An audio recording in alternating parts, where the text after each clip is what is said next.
하나님께서 이 세상을 창조하시고 이 세상에 만드신 기관 중 최초로 만드신 기관인 가정, 그리고 그 가정을 통해서 사람을 섬기고 그 가정을 통해서 세상을 섬기시길 원했던 하나님의 마음의 원리를 함께 나누면서 그 말씀의 깨달음과 그 말씀의 용기를 통해서 우리의 마음에 하나님의 나라가 임하고, 또 그 임한 하나님께서 이번 명절 기간 동안에 여러분을 통해서 트러블 메이커 말고 피스메이커, 평화의 사도로, 평화의 전도자로 여러분을 삼으셔서 이번 명절이 주의 연회 가운데 복된 명절 되시기를 주의 이름으로 축원합니다.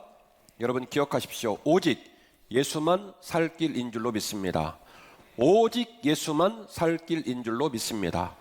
자, 보십시오. 구약 성경을 살펴보시면 죄인인 인간이 하나님께 나아가고 하나님과 관계를 풀기 위한 중요한 만남의 장이 있는데 대속죄일에 제물을 바치는 겁니다. 그 제물에다가 우리들의 죄를 이전을 하는 거예요. 우리들의 죄를 이관을 해서 이전을 해서 그 제물이 우리 죄 때문에 죽는 겁니다. 그렇게 해서 지난 1년 동안 지었던 죄를 다 해결하고 하나님과 화평하게 되는 사건이 이 속죄의 대제속물의 제사의 내용이 되겠습니다. 여기서 질문 들어갑니다. 여러분, 그러면 우리들의 근본적인 죄의 문제가 해결된 걸까요?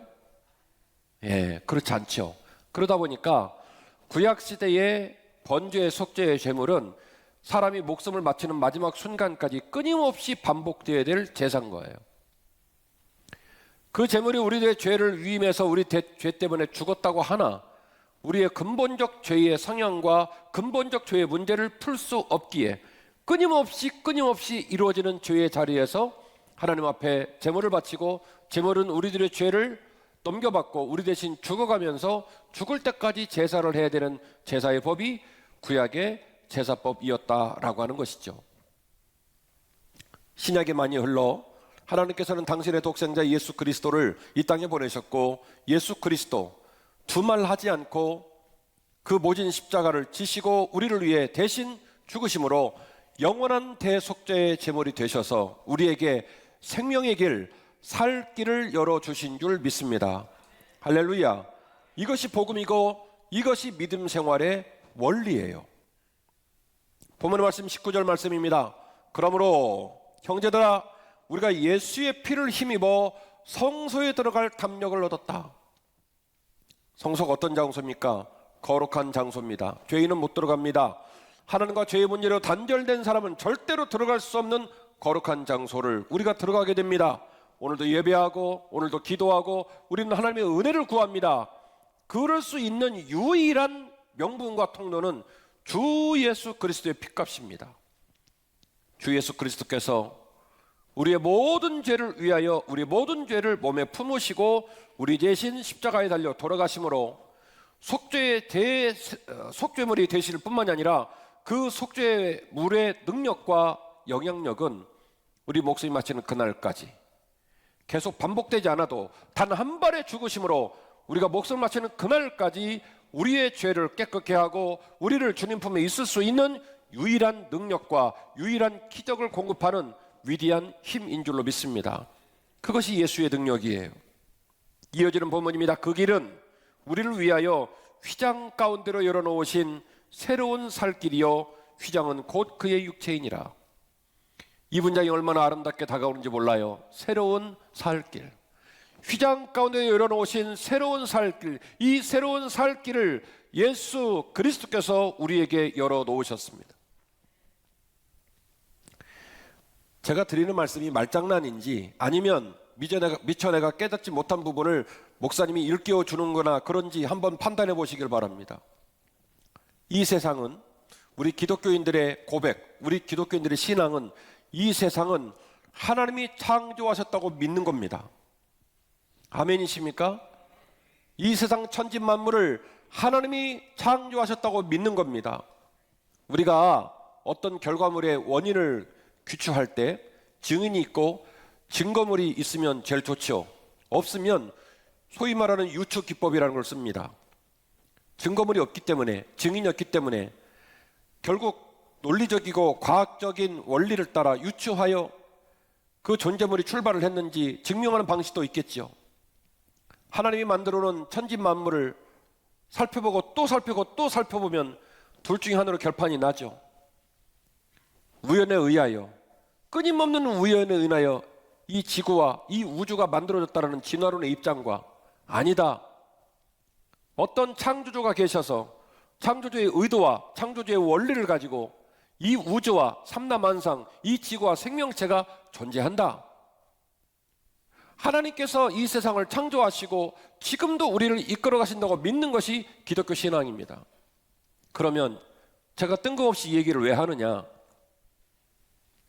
여러분, 하나님께서 우리를 이 세상에 보내시고 평생 동안 울고 깨지고 상하고 슬퍼하고 괴로워하고 죽지 못해 인생을 살다가 생을 끝내는 걸 하나님이 원하실까요? 우리가 괴로워하는 게 당신 마음에 즐거움이 되고 우리가 힘들어하는 게 당신 마음에 행복이 되어서 우리를 그렇게 고생시키려고 이 세상에 보내셨을까요? 저는 그렇게 생각하지 않아요. 하나님 만드신 이 지구와 하나님 만드신 이 창조물들은 가장 완벽하고 가장 행복한 하나님의 선물입니다. 그런데 왜 우리는 살 길을 찾지 못하고, 그런데 왜 우리는 인생 자체를, 생존 자체를 힘겨움으로 받아들이고 있을까? 바로 인간의 죄 때문이에요. 이 지구에서 만들어낼 수 있는 에너지, 이 지구에서 만들어낼 수 있는 먹거리, 그 모든 에너지를 남용하고 있고 독점하고 있고 폭력적으로 사용하면서 일어난 비극이에요. 어마어마한 밀을 생산하고 그 어마어마한 밀을 생산하는 것이 단가가 떨어지니까 단가를 보상해 주기 위해 대서해당에다가 태평양에다가 그걸 다 그냥 수장을 시킵니다. 밀이 수장되면서 바다가 오염이 되고 그 많은 밀을 만들어내라 어마어마한 농약을 뿌리고,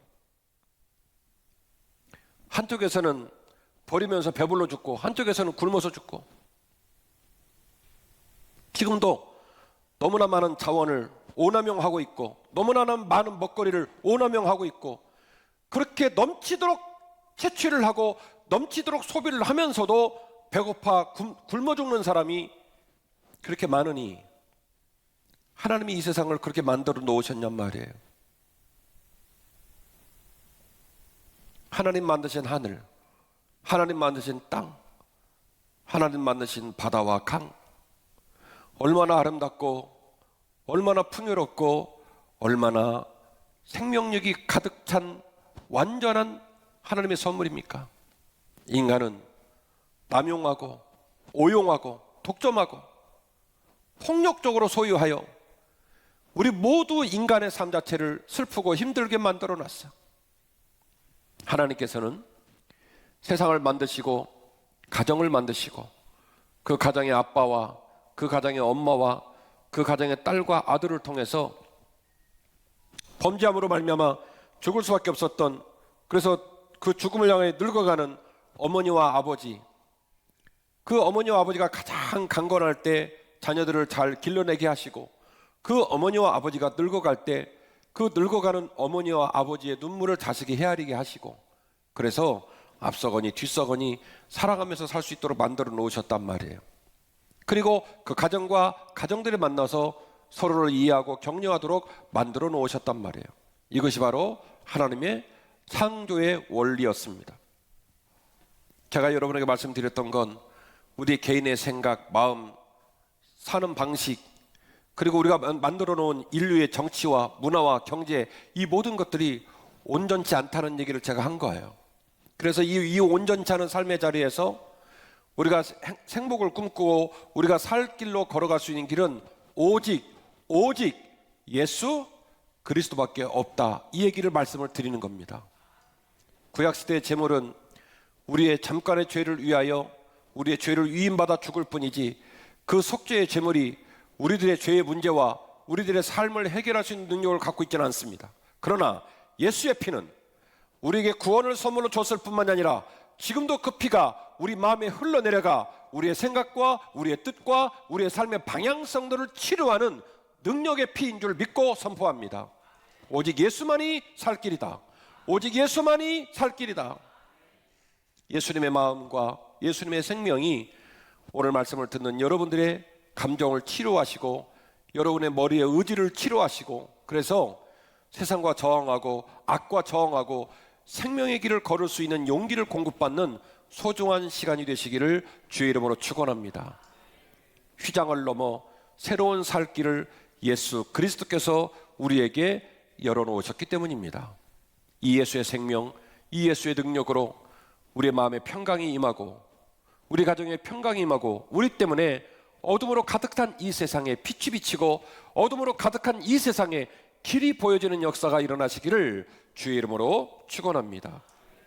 단 한 번의 죽으심으로 살 길을 여셨고 이 살 길은 우리의 마음과 삶을 쉬지 않고 살려내시는 예수님의 위대한 능력이시기 때문에 그렇습니다. 자, 이 예수의 능력으로 우리 예수님의 능력으로 우리는 명절을 어떻게 보내야 할까? 이렇게 조심하십시다. 어떻게 해요? 이렇게 조심하십시다. 첫 번째, 소망을 굳게 잡아야 됩니다. 소망을 굳게 잡으시기를 주의 이름으로 축원합니다. 또 약속하신 이는 미쁘시니 우리가 믿는 도리의 소망을 움직이지 말며 굳게 잡고. 아멘. 주님은 미쁘신 분입니다. 거짓말하는 분도 아니고 말해놓고 약속을 안 지키는 분도 아니고 주님은 그 약속을 반드시 지키는 살아계신 주님이신 줄로 믿습니다. 그래서 복음을 따르는 길이 때로는 약해 보이고 때로는 예수의 제자로 서는 것이 어리석어 보인다 할지라도 우리는 여전히 주님의 약속을 믿고 그 소망을 굳게 잡음으로 더 낮아지고 더 겸손해져서 뚜벅뚜벅 하나님이 기뻐하시는 신자의 길을 걸어내야 할 줄로 믿습니다. 두 번째로 서로 돌아보아 사랑으로 하나가 되는 거예요. 서로 돌아보아 사랑으로 하나가 되는 거예요. 서로 돌아보아 사랑과 선행을 격려하며 이렇게 본문이 이어지고 있습니다. 여기서 말하는 서로 돌아본다는 말이 굉장히 중요한데요. 인간과 인간이 행복할 수 있는 비결, 인간과 인간이 서로 피부를 맞대고 얼굴을 맞대고 행복할 수 있는 비결은 한쪽만 돌아보는 게 아니라 서로 돌아봐야 되는 거예요. give and take. 물질을 주고받고 시간을 주고받고 마음을 주고받고 아멘 하셔요. 정성을 주고받고 거기서부터 행복이 시작이 되는 거예요. 서로 돌아보아 사랑과 선행으로 격려하라는 거예요. 할렐루야. 그렇게 조심하시기를 주의 이름으로 축원합니다. 오늘 설교 제목이 뭔지 아십니까? 행복을 위해 조심하라. 행복을 위해 조심하라. 우리가 꿈꾸고 우리가 누릴 행복은 남이 그냥 공짜로 주는 게 아니에요. 행복을 만들어야죠. 내가 행복할 수 있는 사람 돼야 되죠. 그래야 행복할 수 있는 거예요. 그래서 여러분 행복을 위해 조심하시기를 주의 이름으로 축원합니다. 서로 돌아봐야 됩니다. 이번 명절에 조카 만나가지고 공부는 하냐? 시집은 언제 가냐? 시험 봤냐? 직장 어떻게 됐냐? 이런 이상한 소리 하지 마세요. 안 그래도 죽을 맛이에요. 안 그래도 마음이 컬컬해요. 그냥 건강하냐? 잘 지냈냐? 우리 딸내미 고개를 끄덕끄덕 하잖아요. 네. 건강하냐? 잘 지냈어? 야, 오래간만에 보니까 더 예뻐졌다. 더 멋있어졌다. 그렇게 하고 5만 원짜리를 주셔. 우리 딸내미 고개를 끄덕끄덕 하잖아요. 그게 나아요. 그러니까 여러분 상처 주지 말고 속 뒤집지 말고 있는 그대로 안아주세요. 얼마나 힘들었냐. 야, 보고 싶었다. 야, 예뻐졌다. 그리고 용돈이라도 주셔. 그러면 아이들도 속이 있어서 다 알아요. 고모부가 큰아빠가 물어보고 싶은 거 굉장히 많은데 내 눈치 봐주시는구나. 내 마음 살펴주시는구나. 사람이 입에 있는 새치 혀끝으로만 말을 합니까? 눈빛으로도 얼굴로도 얼마든지 말하거든요. 알아요. 뭘 궁금해하는지. 아멘이시죠?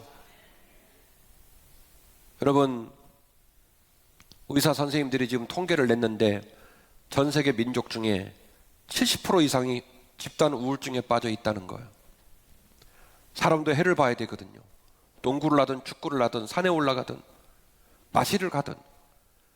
근데 전부 다 건물 안으로 들어가서 스스로 안 나와야 되는 상황이 벌어졌고, 밥을 먹어도 라면을 끓여 먹어도 좋아하는 사람이랑 같이 먹으면 맛있는데 산의 진미를 먹어도 문 닫고 혼자 먹어야 되는 기가 막힌 상황에 놓인 채로 3년의 시간을 보내고 있어요.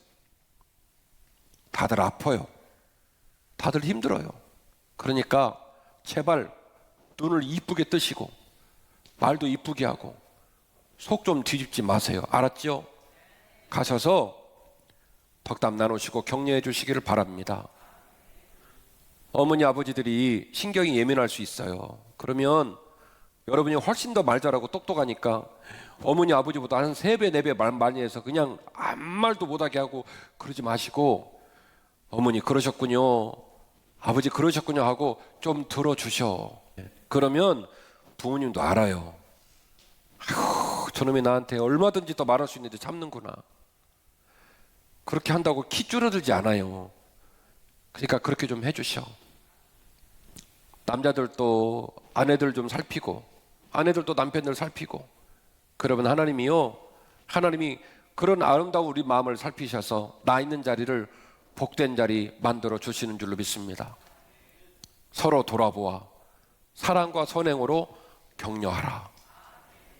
하나님의 말씀이십니다.